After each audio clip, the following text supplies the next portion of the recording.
शायद 2 साल नौकरी थी मेरी, और ये जवान नया नया आया था, लेकिन सबसे अलग था ये, बिल्कुल सबसे अलग। पहली बात तो जितने जवान थे ये उन सबसे लंबा था। दूसरी बात, ये जवान कोई गलती नहीं करता था। तीसरी बात, मुझे ये बताया गया कि जो सबसे समझदार और काबिल बच्चे हैं हिंदुस्तान के, वो इस शिविर में हैं।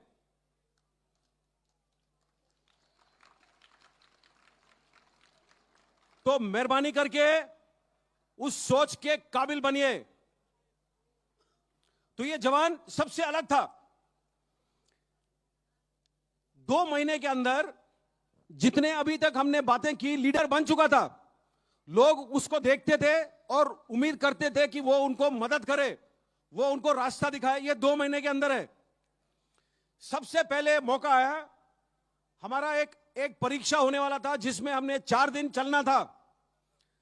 वो परीक्षा पहाड़ी इलाके में था, 30 केजी वजन लेके हमको चलना था। तो जब हम चल रहे थे तो बीच में एक घोड़े वाला, जो गांव वाला है, जो घोड़े लेके चलता है अपने देसी घोड़े, खच्चर या घोड़े, वो जा रहा था। तो हमने सोचा हमें तो कोई देख नहीं रहा है, हम चोरी क्यों नहीं करें। हमने बोला कि हमारा जो सामान है उतारते हैं, उस घोड़े के ऊपर रखते हैं, उसको 100 रुपए देते हैं, वो 4 किलोमीटर ले जाएगा। हम सब ने पिट्ठू उतारा अपना, मैंने भी उतारा है, लेकिन जमींदार खान ने नहीं उतारा है। क्यों नहीं उतारा है? क्योंकि उसने बोला साहब ये परीक्षा है और मैं अपना पिट्ठू नहीं उतारूंगा। तो एक जवान 2 महीना नौकरी का, मैं उस टाइम पर अफसर था, 2 साल नौकरी थी मेरी, वो मुझे सबक सिखा रहा था। किसमें? ईमानदारी में। यह होता ईमानदारी, सही चीज करना जब कोई हमें देख नहीं रहा है। तो यह पहला सबक था। एक दिन बाद जब हम एक जगह पर रुके थे, चलने वाले थे, तो एक पुराना जो सीनियर उस्ताद था उसने बोला साहब रेडियो सेट, जो रेडियो सेट हमारा होता है मोटरोला, जो आप देखते हो लोगों के पास, वो गुम हो गया था उससे। तो वापस जाना था 6 घंटे पैदल, पहाड़ी इलाके में कोई भी तैयार नहीं था। जब हम सब उसको गाली दे रहे थे कि तुम्हारे वजह से छूटा है ये रेडियो सेट, एक आदमी खड़ा हुआ है जाने के लिए वापस 6 घंटे, जबकि हम 3 दिन पैदल चल रहे थे तब तक। ये जवान था जमींदार खान। उसने अपना पिट्ठू उठाया, बोला सर मैं जाके ले आता हूं। यह दूसरा सबक था। दूसरा सबक क्या? कि अपने टीम के लिए मैं कुछ भी कुर्बान करने के लिए तैयार हूं। तो वापस गया वो। इत्तेफाक से हम 1 घंटे करीब पैदल चले थे, तो सड़क, वो जो रास्ता था उसके ऊपर पगडंडी, उसके ऊपर रेडियो सेट मिल गया, हम लेकर के वापस आए। कंपटीशन में हम फर्स्ट तो नहीं आ सके, लेकिन हमने 2 बहुत जबरदस्त जिंदगी के लिए सबक उससे सीखा था, उस जवान से। वापस आए, 2-3 महीने और गुजरे, और समय आया था जमींदार खान को पहली बार फौज में आने के बाद पहली बार घर जाने का। वो मुझसे बात करता था अक्सर। उसके 2 ही सपने थे। ये काफी साल पहले की बात है। उसने उसके माताजी के लिए, मदर के लिए एक घड़ी खरीदना था। So I'm sure you appreciate a lady's watch he wanted to buy for his mother. Canteen से लेडीज का घड़ी अपने मदर के लिए। दूसरा चीज मिक्सी, जो मिक्सर ग्राइंडर अभी आजकल सबके घरों में होता है, उन दिनों नहीं होता था। वो अपने मां के लिए वो मिक्सी खरीदना चाहता था। और अपने पिताजी के लिए काले वाले चमड़े के जूते। इतने ही जमींदार खान के सपने थे उस टाइम पर। उसका छुट्टी जाने का समय आया और वो छुट्टी गया।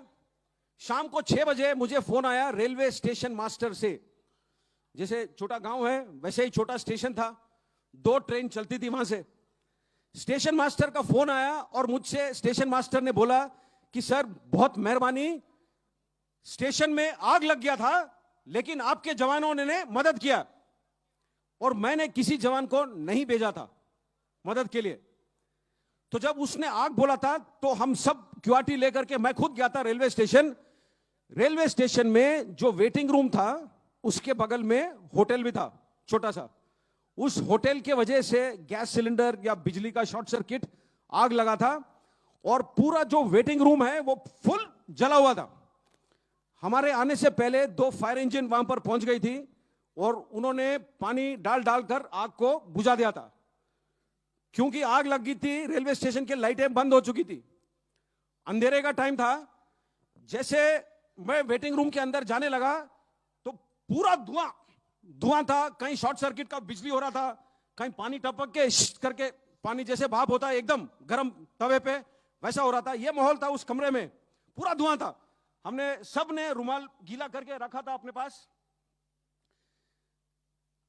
मैं अंदर जाने वाला ही था, दरवाजे से एक आदमी आया दूसरे कमरे से अंदर और उसके कंधे पर एक और इंसान था, आदमी था औरत था, उस वक्त हमें नहीं मालूम था।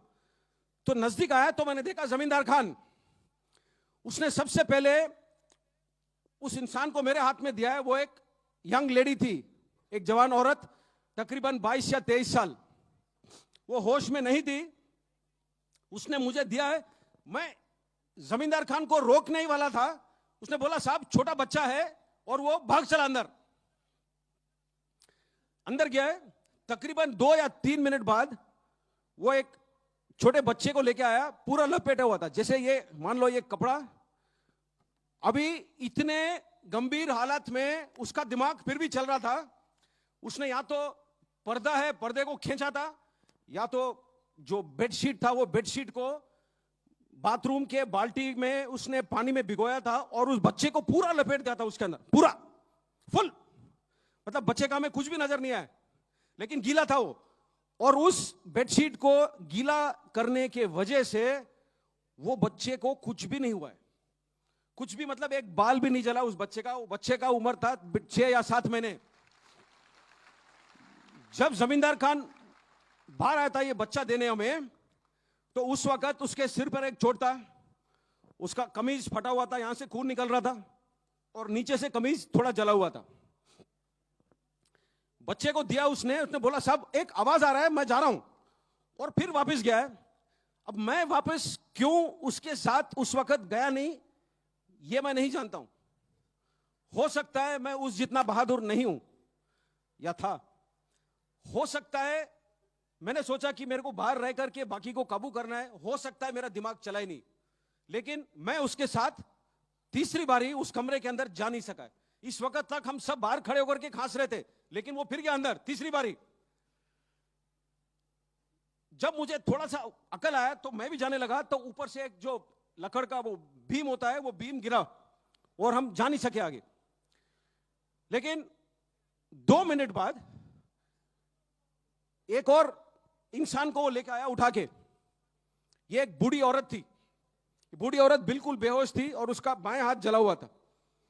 उसको इसने छोड़ा, जमींदार ने मेरे पास, और छोड़ने के 1 मिनट के अंदर जमींदार बेहोश हुआ है, मेरे हाथ में बेहोश हुआ है।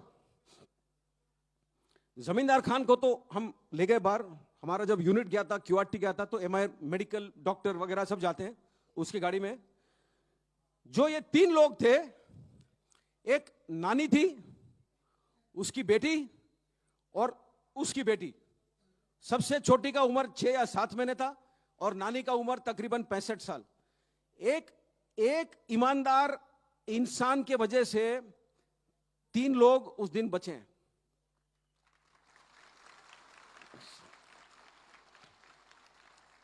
जमींदार खान 2 दिन अस्पताल में रहा है, लेकिन उसके शरीर में 75% बर्न हुए थे, मतलब 75% जल गया था शरीर। जो कार्बन डाइऑक्साइड का धुआं उसने इनहेल किया, जो सांस ली उसने कार्बन डाइऑक्साइड की, और जो गर्म धुआं उसने इनहेल किया है, उस धुआं के वजह से उसके फेफड़े अंदर से जल गए। और ये जलन के वजह से 2 दिन बाद जमींदार खान शहीद हुआ। शहीद होने से पहले मैं उसको मिला था अस्पताल में। उसके हाथ में छोटा वाला फोन था, उन दिनों नए नए छोटे वाले फोन आए थे, जैसे आप लोग यूज करते हो वैसे महंगे वाले नहीं, बिल्कुल सस्ता छोटा फोन। उस फोन पर मैंने देखा कि जो लास्ट 3 कॉल उसने मारा था वो मुझे मारा था, लेकिन कोई काम होने की वजह से मैंने वो फोन उठाया नहीं। मरने से पहले उसने एक बात बोला मुझे कि साहब मेहरबानी करके घर पे मत बताओ कि मैं कैसे मरा। तो फौज में एक रिवाज होता है, अच्छे यूनिटों में एक तरतीब होता है, एक रिवाज होता है, जहां पर हम फौजी को अपने आखिरी सफर में अकेले नहीं भेजा करते, हम साथ चलते हैं उसके। तो क्योंकि वो मेरे करीब और पसंदीदा था और होनहार जवान था, कमांडिंग ऑफिसर साहब ने मुझे नियुक्त किया है जमींदार खान के साथ उसके आखिरी सफर में जाने का। और मैं गया उसके साथ, मैं जानता नहीं हूं यहां राजस्थान से कोई है, तो बाड़मेर जिला में एक गांव है खलीफों की बावड़ी, तो खलीफों की बावड़ी में मैं गया था उसको लेके। मुझे कमांडिंग ऑफिसर साहब ने आदेश दिया था, आदेश नहीं एक गुजारिश था कि जले हुए शरीर को रिश्तेदारों को देखने मत देना, देखने में बड़ा ठेस पहुंचता है। तो मैंने बोला ठीक है सर। तो हम गए, तो मगरिब या दोपहर और शाम के नमाज के बीच को मगरिब का नमाज कहते हैं। तो मगरिब के नमाज का टाइम था। जब जमींदार खान को कब्रिस्तान में ले जा रहे थे, ये हम नहीं सोच रहे थे कि जमींदार खान एक स्पेशल जवान था। ये पूरा गांव, पूरा ब्लॉक समझ रहा था कि ये स्पेशल है, क्योंकि उसके आखिरी सफर में कम से कम 500 या 600 लोग हाजिर थे। छोटे गांव होते हैं रेत में, 50-60 लोगों का कस्बा होता है, लेकिन इतने लोग आए थे उसके आखिरी रास्ते में, आखिरी सफर में। तो अजान का वक्त था, नीचे मस्जिद से अजान की आवाज सुनाई दे रही थी और कब्र में जमींदार खान को दफनाया जा रहा था। तब उसकी मदर फातिमा भी उसकी नाम है, छोटी सी है, वो भीड़ से भाग के आई। मैं ऐसा ही वर्दी पहना हुआ था, वो मेरे इधर से आई और मेरा वर्दी को पकड़ के उसने फाड़ा है। ये बटन दो मेरे टूट गए जब उसने फाड़ा, क्योंकि वो मां है, मां का दर्द सिर्फ मां ही जानती है। उसने फाड़ा और उसे मुझसे पूछा, क्रोध में, दुख में, शौक में, जितना जितना चोट एक मदर या फादर को पहुंचता है उसका हम एहसास नहीं कर सकते, सिर्फ वो कर सकते हैं। तो उसने उस वक्त मुझसे पूछा कि बता मेरा बेटा मरा कैसे। उस टाइम पर मुझे यह पता चला, आपने बोला संस्कार, तब मुझे पता चला कि जमींदार खान के पास जो संस्कार थे वो आए कहां से। जमींदार खान के पिताजी निकले बीड़ से बाहर, उस रेत में वो बिल्कुल सफेद, मतलब एक दाग या धब्बा नहीं था, सफेद कुर्ता पजामा पहना हुआ था, बहुत लंबे थे वो, मतलब मेरे से तो 4-5 इंच और लंबे थे वो, बिल्कुल। मतलब जो रेत में लोग बाहर धूप में काम करते हैं वैसा शक्ल था उनका, मतलब टाइट। वो पहले तो आए, उन्होंने अपने वाइफ के कंधे पर हाथ लगाया और उसको पीछे किया है। और ये एक आम गांव में रहने वाला इंसान है और मैं एक फौज का ऑफिसर था, उस टाइम गया था, ऐसे वर्दी में था। तो वो आए मेरे से पीछे, मेरे कंधे पर हाथ लगाया और सबके सामने मुझे बोला, साहब आप ये मत बताओ कि जमींदार मरा कैसे। बोला साहब आप ये मेहरबानी कर दो और हमें बताओ कि जमींदार खान जिया कैसे।